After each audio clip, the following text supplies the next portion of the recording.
I'm Jerry Rice, Drake Gofield, and this is the Bay Area Sports Wrap. It's third down and 12. Goff. Here's a little lateral to Williams, and he's down the sideline and gone for a touchdown. Amon-Ra St. Brown made the catch.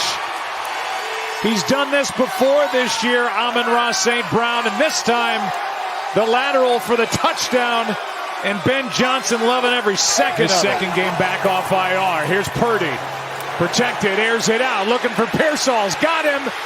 Catch made inside the 10. Now second down and goal. Purdy fakes the throw into the end zone. Touchdown 49ers.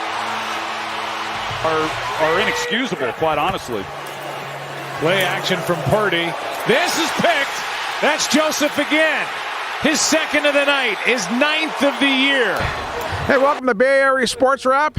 Alongside here is Ryan Leong. I am Marko Ukalovic, coming to you from Levi Stadium here on Monday night, the last Monday Night Football of the 2024 NFL season.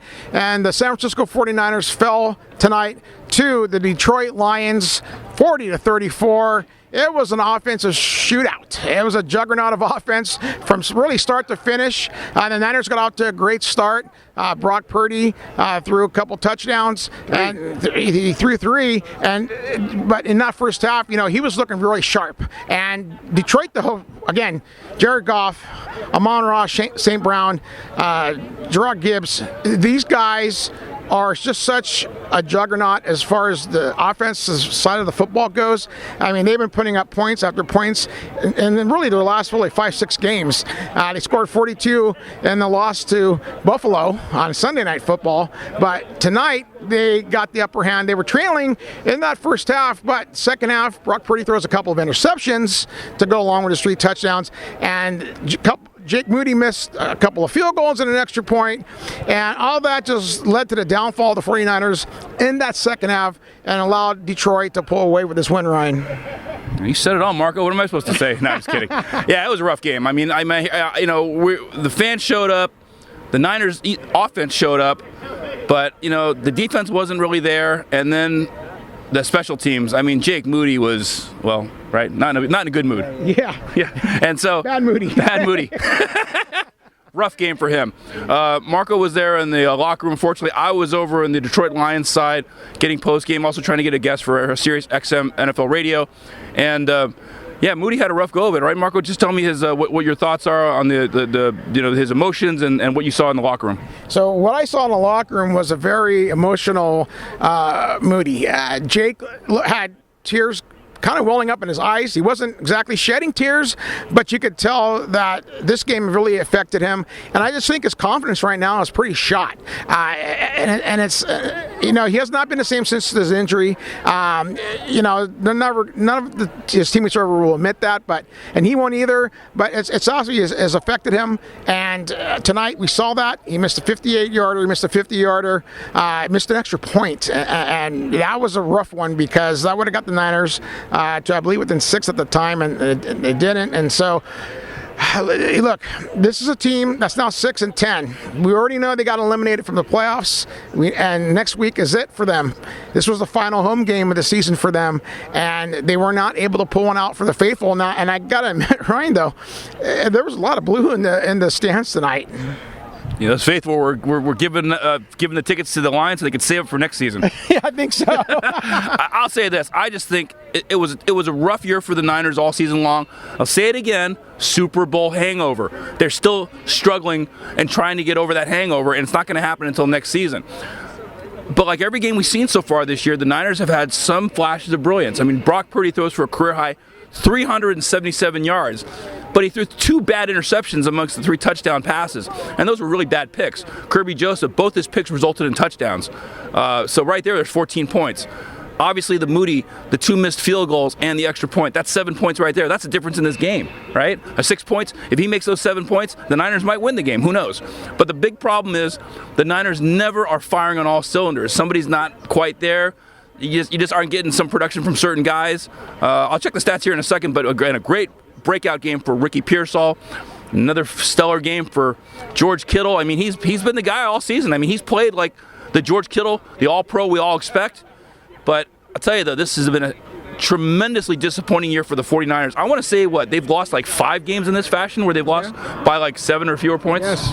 Yeah, and again, there was a couple of bright spots tonight, and Ricky Pearsall was one of them. Another breakthrough game for the rookie wide receiver. Yeah. And again, what he went through to start the season and missing really the first 4 games because of the incident up in Union Square in San Francisco where he was shot in an attempted robbery.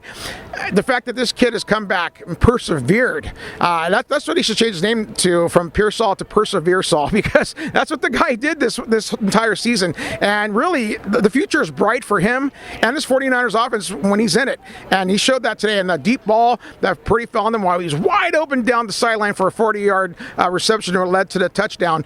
And you're just seeing the flashes of what Ricky Pearsall can bring. And then George Kittle, again, I think he goes over 1,000 yards for the season. I believe they were saying that in the locker room with them, at the podium in the post-game presser. So George Kittle, again, Ricky Pearsall, but they were not enough. Jerron Jennings did not have a good game. I think he only had 4 catches today. He did all right, 7 for 67. Okay. 7 for 67. Okay, I mean, I think once I only saw him catch 4, but that's kind of how quiet of a night he had. And he's been up and down this season. Again, the running game was not there. I know Isaac Guerrero, they tried to give him the ball, but Detroit really stuffed him up the middle. He wasn't able to get to the outside. I know they tried doing a couple of sweeps with Debo on those plays, but when you can't establish the run, like the Niners really have been being able to do really all season, even when they haven't had Christian McCaffrey or Jordan Mason, they weren't able to do that tonight, and allow the defense of the Detroit Lions, which again, they are. You want to talk about catastrophic injuries?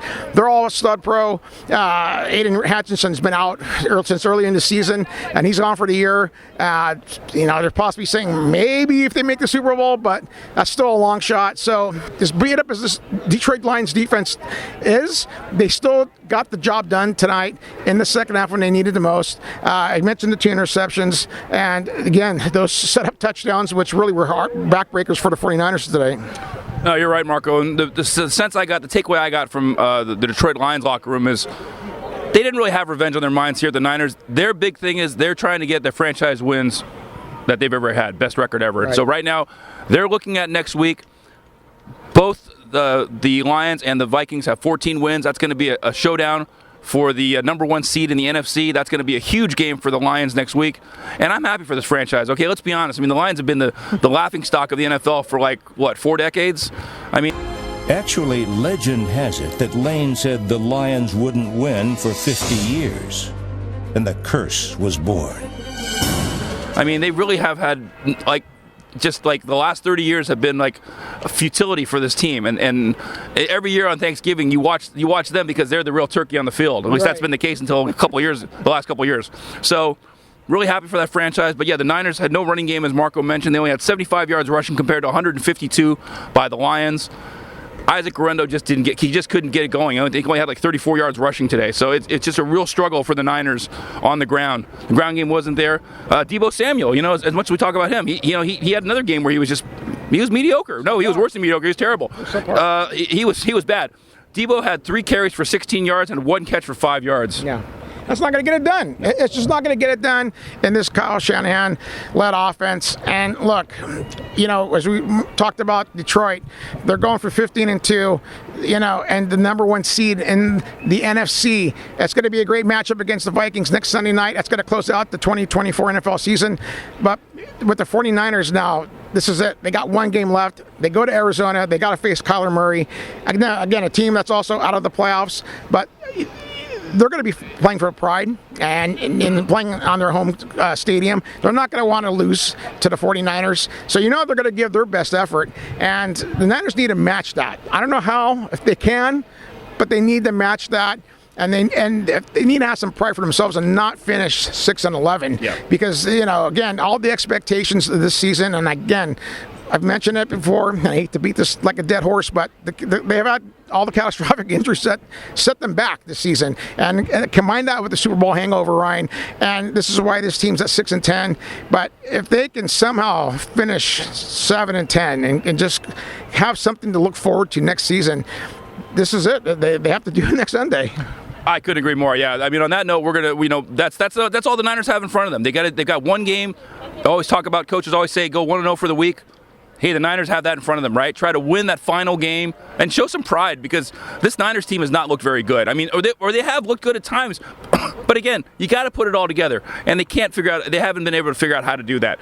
But they've got to get it done, and hopefully Brock Purdy's going to play. He took a terrible sack at the end of the game, and Joshua Dobbs came in because Purdy at that point just couldn't throw. In fact, he was getting some pats on the shoulder from his teammates and the coaches because they knew he took a massive hit on that sack. So just a rough game for the Niners to close out Monday Night Football.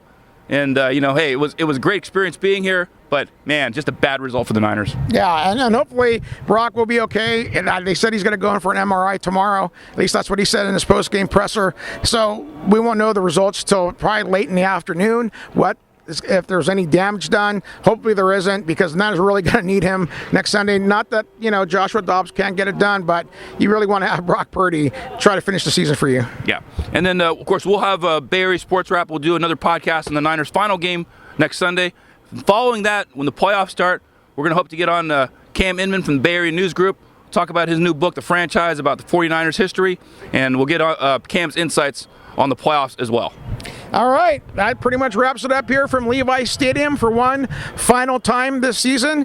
We look forward to coming to 2025 out here. Hopefully we'll start with doing some training camp and OTAs and all that. And then, of course, when the season starts, and we'll keep you informed of that. But, again, next week, that's it. The Niners season is over, and they have a lot of questions in this offseason, so we'll find out, and we'll go over all that next week and after the Arizona game, and we'll find out, whether the Niners finish 6-11 or 7-10. So, for Ryan Leong, I am Marko Ukalovic.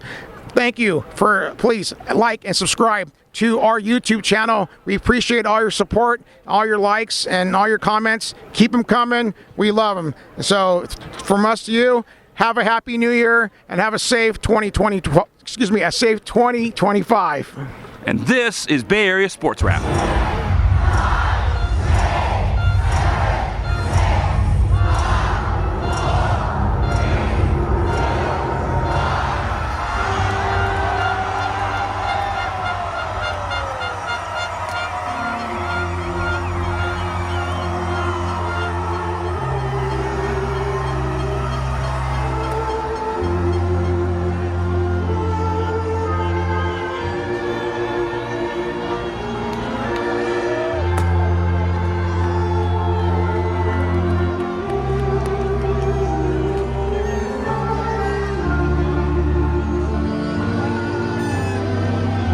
Watching me, but you need to be watching Bay Area Sports Wrap. Bay Area Sports Wrap on YouTube.